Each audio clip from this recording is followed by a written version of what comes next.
Voilà, l'objet de notre prédestination. L'objet de notre prédestination en Christ. L'objet de notre prédestination. Parce que, j'ai dit tout à l'heure, c'est très important de rappeler ce genre de choses, simplement parce que toute notre marche, depuis que nous avons accepté, depuis que nous avons reçu Christ par la foi, toute notre marche est une vie d'accomplissement, d'alignement à des choses qui ont été déjà prédestinées d'avance. Même quand nous prions souvent, Seigneur, révèle-moi ta volonté par rapport à tel fait, par rapport à tel travail, par rapport à telle relation, par rapport à tel fait, c'est toujours faire rapport, est-ce que je m'aligne à ce qui a été déjà prévu d'avance, à ce qui a été déjà arrêté d'avance. En fait, c'est une notion tellement pratique de notre marche avec le Seigneur. Lui, il est important de revenir de temps en temps sur ça pour mieux expliquer cela afin de nous aider, bien évidemment, dans notre marche avec le Seigneur. Et par sa définition, la prédestination, c'est simplement le fait que le Seigneur ait prévu, simplement le Seigneur ait planifié un ensemble de desseins indépendamment de notre volonté. Le Seigneur ait prévu, planifié un ensemble de desseins indépendamment de notre volonté. Et il a prévu cela en avance, c'est-à-dire avant même que l'on vienne sur terre, avant même que le monde ne soit. Avant même que le monde ne soit, avant que l'on ne vienne sur terre, le Seigneur a prévu un ensemble de desseins selon le conseil de sa volonté. On va prendre Éphésiens chapitre 1, le verset 5 et le verset 11 pour attester cette définition sur la prédestination.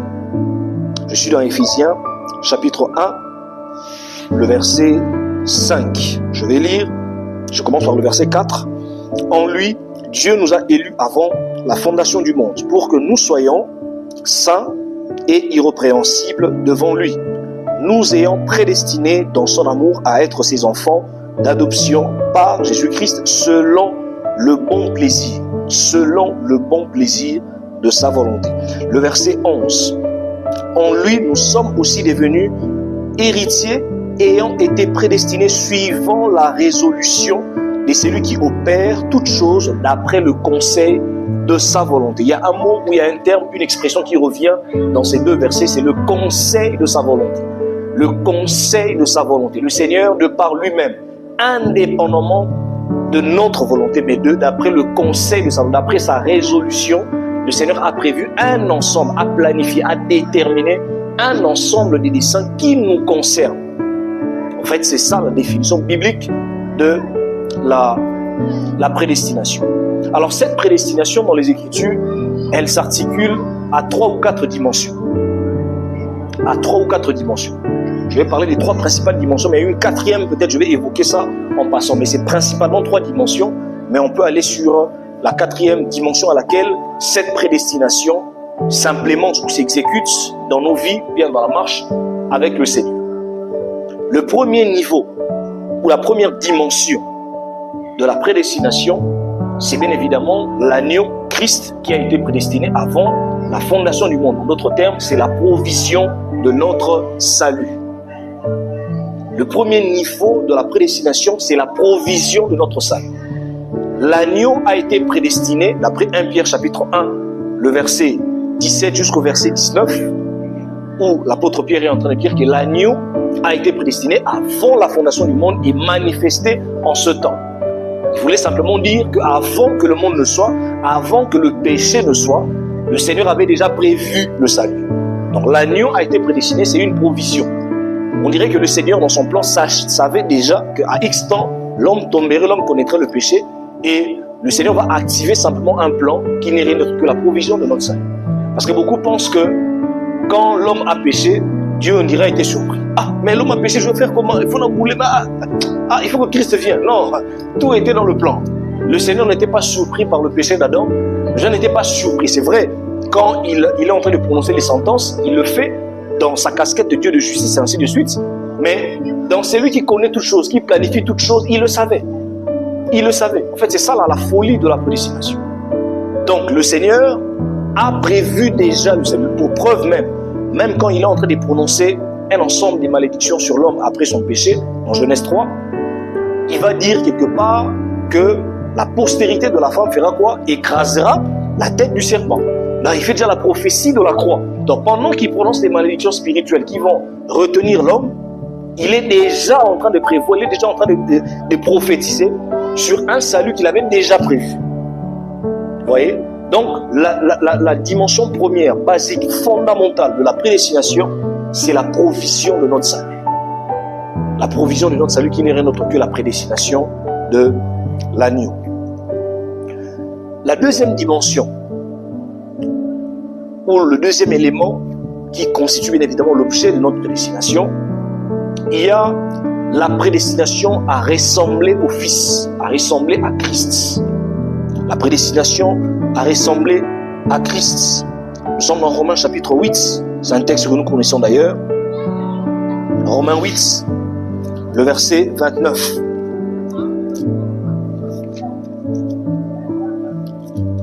Romains 8, le verset 29. À partir du verset 28, il est écrit: nous savons du reste que toute chose concourt au bien de ceux qui aiment Dieu, de ceux qui sont appelés selon son dessein, car ceux qu'il a connus d'avance, il les a aussi prédestinés à être semblables à l'image de son Fils, afin que son Fils fût le premier-né d'entre plusieurs frères. Semblable au Fils, ça signifie que nous avons déjà été prédestinés à recevoir la semence divine. Une semence qui est incorruptible. En fait, la régénération, la nouvelle naissance, c'est l'objet de notre prédestination. Dès l'instant que tu as reçu Christ, tu as reçu la sémence des choses que tu as été déjà prédestiné d'avance. Parce que quand on dit que tu es prédestiné à ressembler au Fils, ça signifie qu'on a déjà prévu quelque chose en toi qui fera en sorte qu'une fois que le temps va être activé, que tu ressembles au Fils. C'est ça la semence incorruptible que Pierre définit. Je crois que c'est dans 1 Pierre combien encore? Pierre en parle, je crois, dans 1 Pierre 2. Non, 1 Pierre 1, le verset 23. Oui, 1 Pierre 1, le verset 23. On va lire ça rapidement. 1 Pierre 1, le verset 23. Puisque vous avez été régénérés, non par une semence corruptible, mais par une semence incorruptible, par la parole vivante et permanente. Donc, ce qui rend encore notre salut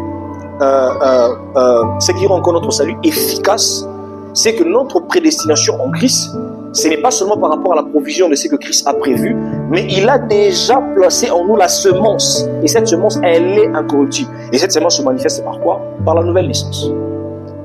Lorsque nous croyons par la foi, nous sommes nés de nouveau, nous faisons qu'activer ce qui a été déjà prévu avant la fondation du monde, qui concerne quoi? La réception de la semence divine à ressembler au Fils.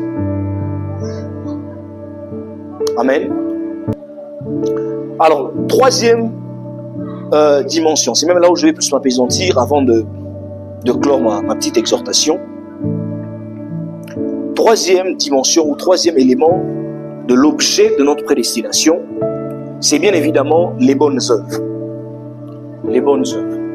Éphésiens chapitre 2, le verset 8 à 10.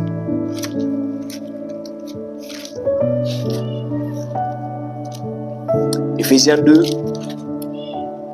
8 à 10. Il est écrit ceci: car c'est par la grâce que vous êtes sauvés, par le moyen de la foi, et cela ne vient pas de vous, c'est le don de Dieu. Ce n'est point par les œuvres, afin que personne ne se glorifie. Car nous sommes son ouvrage, ayant été créés en Jésus-Christ pour des bonnes œuvres que Dieu a préparées d'avance afin que nous les pratiquions. Afin que nous les pratiquions. J'ai dit premièrement la provision de notre salut, l'agneau qui a été prédestiné. Deuxièmement, la semence divine prédestinée à ressembler au Fils. Troisièmement, les bonnes œuvres que le Seigneur avait déjà prévues d'avance pour que lorsque les temps seront accomplis, nous fassions quoi? Nous les pratiquions. Nous les pratiquions. Nous sommes son ouvrage ayant été créés en Jésus-Christ. Ce que j'aime dans Éphésiens 2, tel que Paul l'explique, Paul est en train de faire un échelonnement. Paul n'est pas en train de déroger à la règle. Paul ne dit pas simplement que tout humain ici sur terre est prédestiné pour des bonnes œuvres. Ça aurait été très facile. Mais il parle de ceux qui sont ouvrages de Christ, créés en Jésus-Christ. Donc le préalable, c'est d'abord ceux qui ont reçu la semence divine. Le préalable fondamental, l'élément fondamental, c'est que nous avons été prédestinés à ressembler au Fils. Par la suite, il y a des bonnes œuvres que le Seigneur a prévues dans notre ressemblance au Fils afin que nous les pratiquions. Afin que nous les pratiquions. En fait, ici, c'est maintenant la conscience où chacun prend par rapport à sa position dans le royaume. Plus tu marches pour ressembler au Fils, plus tu cherches à ce que le Saint-Esprit t'aide à connaître quelle est ta position dans le royaume. Parce que nous pouvons tous être enfants des dieux, mais dans l'œuvre du Seigneur, dans le royaume, dans son armée, nous n'avons pas tous les mêmes rôles, les mêmes positions. Nous n'avons pas tous les mêmes finalités. D'ailleurs, l'objectif même que le Seigneur fait en sorte que les 5 ministères soient établis, c'est pour perfectionner en vue de l'œuvre du ministère. C'est-à-dire en vue de tous ceux-là qui sont perfectionnés pour qu'ils arrivent à atteindre un niveau de maturité où ils servent à un but dans le royaume. Ce n'est pas une fierté, par exemple, pour nous, que vous soyez pendant 10 ans, 15 ans, en train de s'asseoir seulement d'écouter les enseignements, mais que vous ne sachiez pas exactement où est-ce que le Seigneur t'attend pour répondre, bien évidemment, à cet appel, à cet élément auquel nous avons été prédestinés. Parce que notre prédestination, ce n'est pas seulement en termes de provision du salut, ce n'est pas seulement en termes de ressembler au Fils dans notre marche par rapport à la régénération, mais c'est surtout et aussi par rapport aux bonnes œuvres. Il y a des bonnes œuvres, il y a des œuvres particulières, il y a des œuvres spécifiques qui concernent chacun dans la marche et que nous sommes censés découvrir et que nous sommes censés connaître par rapport à notre position dans le royaume. On va prendre Romains chapitre 12. Romains 12.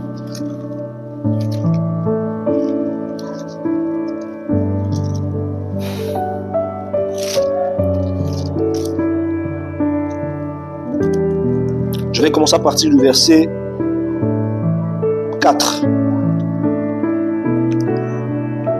Voici ce qui est dit.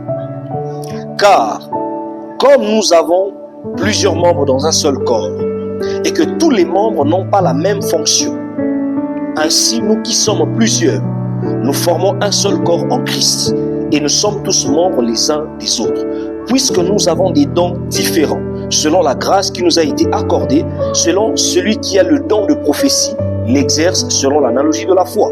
Que celui qui est appelé au ministère s'attache à son ministère. Que celui qui enseigne s'attache à son enseignement. Que celui qui exhorte à l'exhortation. Que celui qui donne le fasse avec libéralité. Que celui qui préside le fasse avec zèle. Que celui qui pratique la miséricorde le fasse avec joie. Ici, c'est parmi les textes les plus évidents des différentes grâces, des différents dons qu'on a reçus dans l'assemblée, dans la vie du royaume. Que celui qui a reçu le don de prophétie l'exerce selon l'analogie de la foi. Que celui qui d'ailleurs qui est en train de faire la libéralité le fasse. Hier, on discutait avec le frère Joël par rapport au ministère de la libéralité. C'est tout un ministère. C'est tout un ministère. Je suis en train de pleurer quelqu'un, c'est un de mes chefs au travail qui n'avait que ça. C'est-à-dire que ce monsieur, pendant plus de 50 ans, il a consacré sa vie qu'à soutenir l'œuvre du Seigneur. Ce qui fait qu'à chaque fois que le Seigneur le faisait gravir des échelons, il est passé, il était un des hauts cadres de la régie des eaux, il est devenu directeur, jusqu'à ce qu'il est devenu coordonnateur de la cellule des projets financés par la Banque mondiale, sous ordonnance de la présidence. Il n'avait cessé non seulement d'évangéliser là-bas en tant que responsable, il avait des programmes de prière chaque jeudi au travail, nous tous on était là-bas, et en même temps, à chaque fois il me posait la question, mission Migolez Anegeni, c'est-à-dire qu'il veut savoir quels sont les besoins. Et il me disait toujours, il dit frère, moi l'argent que je reçois là, ça ne m'appartient pas. C'est vrai qu'il a ses enfants, qu'il a fait étudier en Afrique du Sud par-ci par-là et tout ça, mais il dit de lui-même, je suis là, tout ce que je reçois, à 80%, c'est pour lui. Il y a telle personne qui prend en charge. Et à un moment donné, je m'étais rendu compte, mais c'est comme si ce monsieur dans tout mon environnement, il prend en charge tout le monde. Je pose la question, oh non, c'est lui qui les prend en charge. Au moins 5 personnes dans mon entourage. Tel, c'est lui qui a fini les études par là. Mais finalement, comment il vit? Une fois, je lui ai posé la question, comment tu vis? Il dit non, ça c'est ma mission.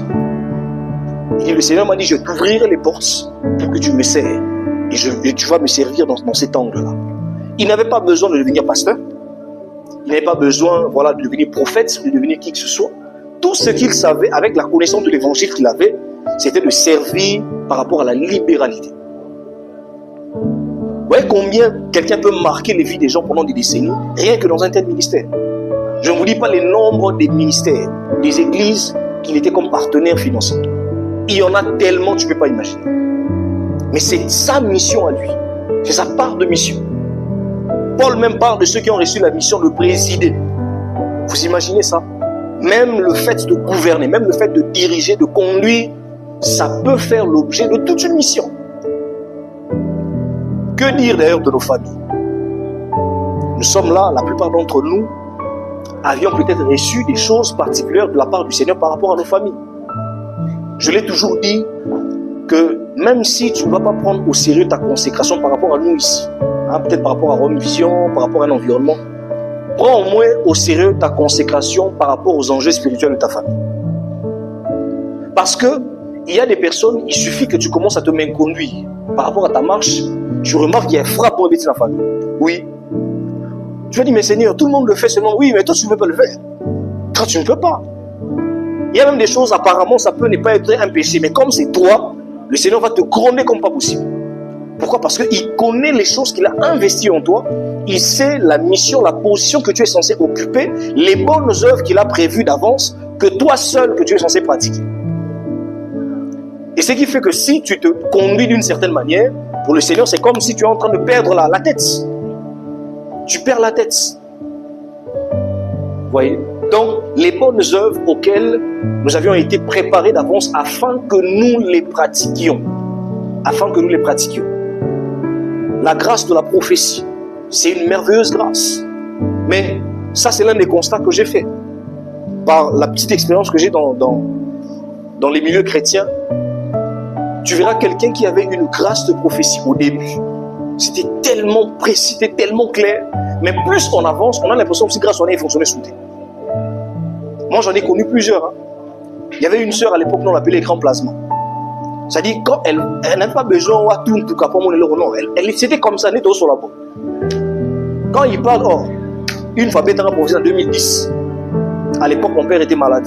Je viens dans une retraite, j'ai caché aux gens que mon père était malade parce que je priais personnellement.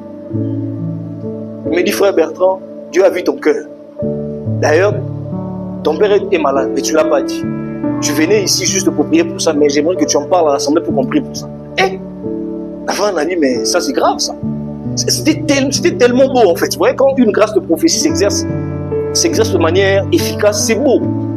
C'est tellement extraordinaire. Mais au fil du temps, mais je me suis rendu compte que c'est comme si cette personne n'avait plus la même grâce. Pourquoi? Parce que le vrai problème, c'est que on a l'impression comme si, ce n'est qu'une petite grâce là qui nous sert de temps en temps. Non.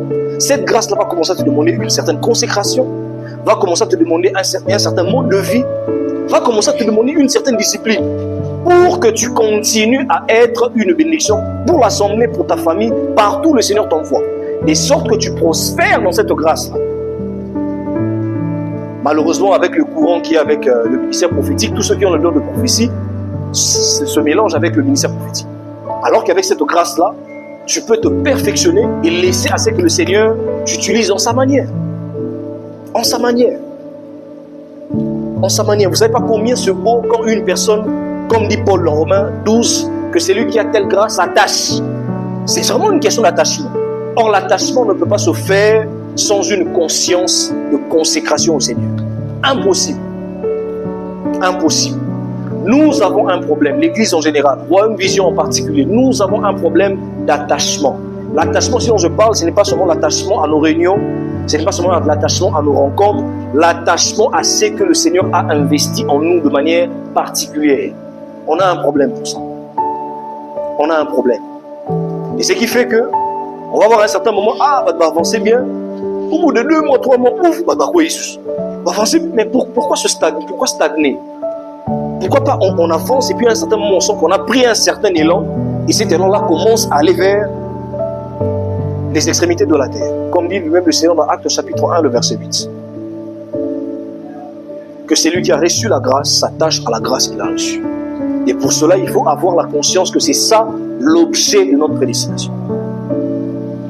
Si le Seigneur a prévu assez que tu sois dans les milieux, un peu comme le monsieur dont j'ai parlé tout à l'heure, à un certain moment, il ne fréquentait presque plus les églises. À un certain moment, il organisait des cultes chez lui à la maison. C'était chaque samedi, il invitait quelques pasteurs qu'il connaissait à prier. Et puis, tellement qu'il était occupé, il n'avait peut-être pas le temps comme nous de venir un dimanche à l'église. Mais une consécration, tu peux pas te rendre compte. Parce que au niveau à Komagi Nango, c'est très facile de se corrompre, de se compromettre. C'est très facile d'entrer dans les deals bizarres. C'est très facile même de détourner de l'argent. Parce que vous gérez des millions de la banque mondiale. Mais malgré cela, cette personne étant conscient de la mission qu'il avait, même s'il ne fréquentait pas régulièrement une église, mais il avait une communauté qu'il fréquentait, mais cette personne a gardé en lui-même la conscience de la mission particulière qu'il avait reçue. Et ça, c'est un élément qui fait une grande faiblesse au christianisme de ce siècle. Nous tous y compris, nous tous on est dedans. Nous avons du mal à nous attacher à ce à quoi le Seigneur nous donne comme grâce particulière. La grâce n'est pas forcément venir prêcher devant les gens. Il y a parmi nous ici des gens qui ont reçu la grâce de l'autorité spirituelle. C'est-à-dire, exemple, soit lobby lourd dans sa famille, là, donc c'est-à-dire que quoi est bon. C'est une grâce. C'est une grâce. Je connaissais une soeur comme ça. Elle me disait, papa, moi je suis dans ma famille et que je parle avec autorité. Tu as l'impression comme si la terre a tremblé. Ça va s'exécuter comme tel. J'ai dit, mais pourquoi tu négliges cette grâce-là? Il dit, il y a ma retraite et tout ça. Et quand je commence à déclarer des choses, ils ont comme un net ma famille. J'ai dit, mais tu as une position, mais que tu es en train de négliger dans ta famille. Tu as une position. Ce sont là les bonnes œuvres auxquelles le Seigneur nous appelle à pratiquer. C'est-à-dire, c'est l'ensemble des grâces, des talents, de la mission particulière ou spécifique que tu es censé accomplir dans le temps.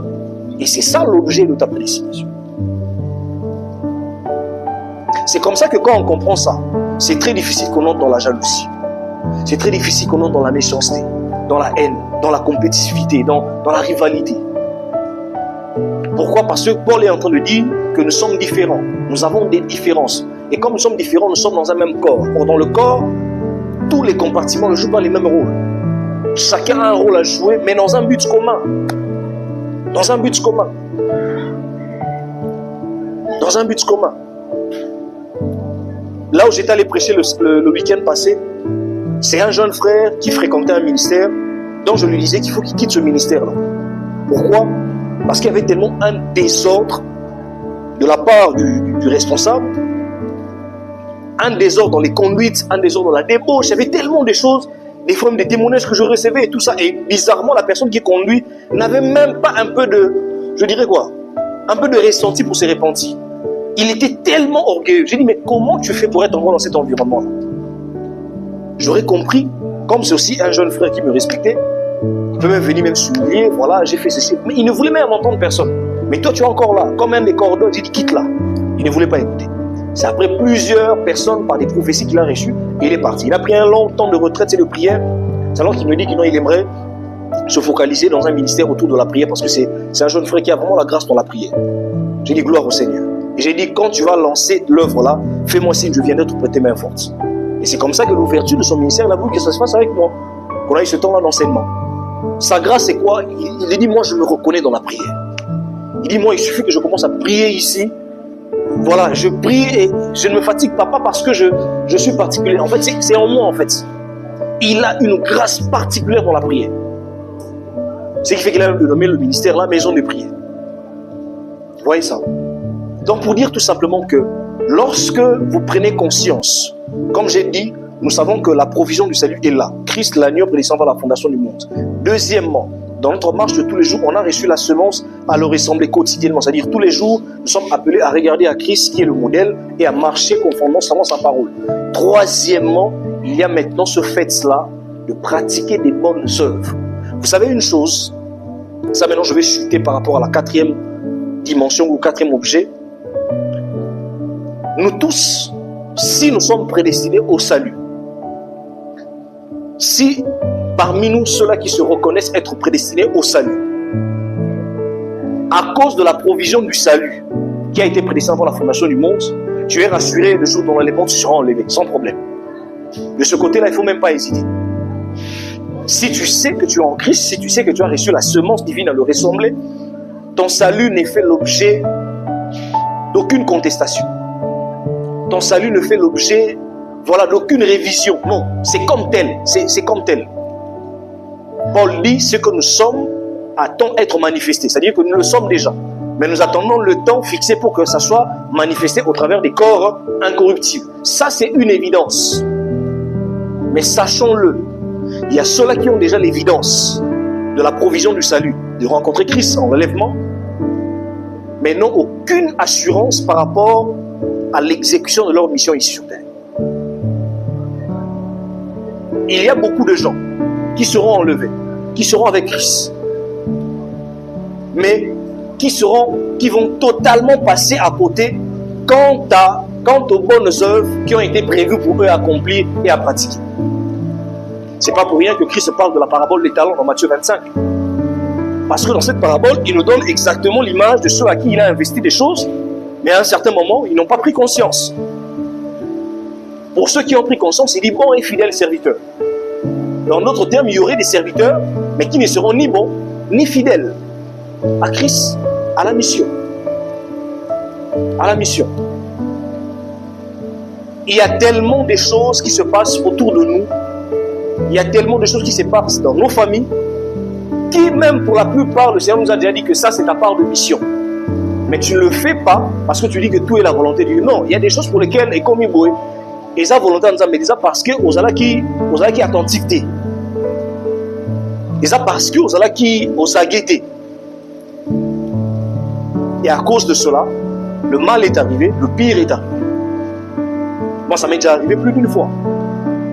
Plus d'une fois.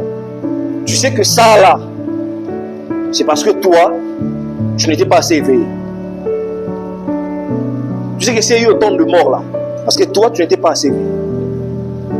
Tu sais que s'il y a eu autant de problèmes ici, parce que toi, tu n'étais pas aussi éveillé. Pourquoi toi? Oui, parce que c'est toi que j'ai choisi. Parce que c'est toi. Une fois, un frère me disait, mais comment ça, Dieu me demande trop? Il me demande, dit, mais Dieu te demande trop parce qu'il t'a aussi trop donné. Plus le Seigneur sera en train d'investir des choses en toi, plus il sera très rigoureux quant à la production des fruits, quant à la manifestation des choses que tu as reçues. Et ça, le Seigneur est très sévère avec ça. Et ça, le Seigneur est très sévère avec son Église. Et ça, le Seigneur est très sévère avec nous, Royaume Vision. Vous savez une chose, je vais chuter par rapport à cette exhortation. Le jugement du Seigneur a plusieurs facettes. Beaucoup, quand on dit jugement du Seigneur, ils voient juste le temps de la fin, ou bien ils voient juste quand le Seigneur sera sur le trône blanc, et que voilà, les impies iront en enfer, et puis nous, on ira dans la gloire avec lui en Nouvelle-Jérusalem, et ainsi de suite. Beaucoup voient le jugement que dans ce sens-là. Beaucoup voient le jugement que dans l'aspect final. Alors que le Seigneur, avant d'en arriver là, est aussi en train de nous juger. D'ailleurs, il le dit clairement que le jugement va commencer dans sa maison. Or, quand ça commence, c'est quoi? Cela veut dire que quand il y a des choses sur lesquelles on nous demande de faire et que nous ne le fassions pas, il nous juge dans sa manière. Il le dit clairement qu'un bon père sait comment châtier ses enfants. Il sait certes comment nous frapper. Peut-être qu'il ne va pas forcément te tuer. Peut-être qu'il ne va pas forcément, voilà, il n'y aura pas forcément une calamité. Mais il peut même te résister dans certaines choses. Il te résiste dans certaines choses et puis il te rend compte, non, ça c'est Dieu qui est en train de me résister. Jonas l'a vécu, non? On t'envoie en mission, non, tu dis non, moi ça ne m'intéresse pas. Et là où tu pars, on se rend compte que le problème c'est toi. Pourquoi? Le Seigneur est en train de te résister. Le Seigneur est en train de te juger.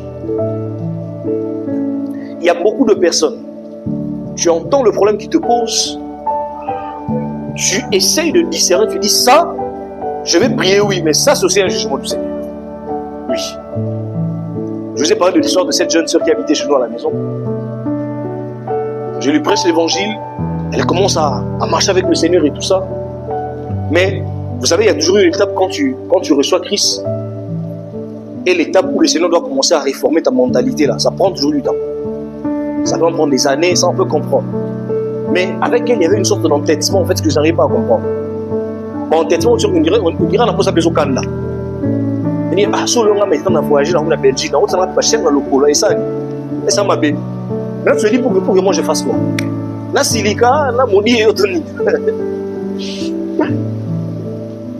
Et ça n'a même pas pris un peu de temps. Il y a commencé à avoir des problèmes dans sa famille, tu ne peux pas imaginer. Tel a eu AVC, tel a eu ceci, tel a eu cela, tel on a empoisonné tel. Au point qu'en espace d'un mois, il y a eu au moins 4-5 problèmes qui se sont succédés. Ah, on s'est levé dans la prière et tout ça, on a commencé à prier. Elle me insistait, prie pour moi, prie pour moi, prie pour moi. À un moment donné, quand j'ai commencé à prier, le Seigneur m'a dit, non, ça, je suis en train de le frapper. Il dit, je suis en train, un peu comme l'image de cette parabole de Christ, où Christ est en train de réclamer les fruits. Il se rend compte que les fruits ne sont pas là. Qu'est-ce qu'il fait? Il envoie qu'on envoie les fumiers. Or, les fumiers, par essence, les fumiers animés, ils s'entendent mal, non?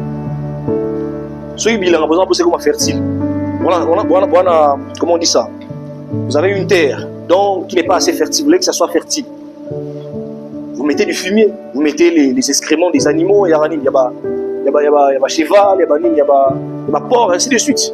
Ça sent mauvais, mais ça va rendre fertile. C'est pas bon, ça va rendre fertile. Donc les Seigneur se rend compte, ah, j'attends les fruits alors que tu as un problème. Donc j'envoie encore les fumiers. J'envoie les fumiers qui vont sentir mauvais jusqu'à ce que tu vas devenir fertile. Au fait, c'était comme un message pour elle pour dire que ces problèmes-là, pour qu'elle réveille-toi, prends au sérieux ta consécration.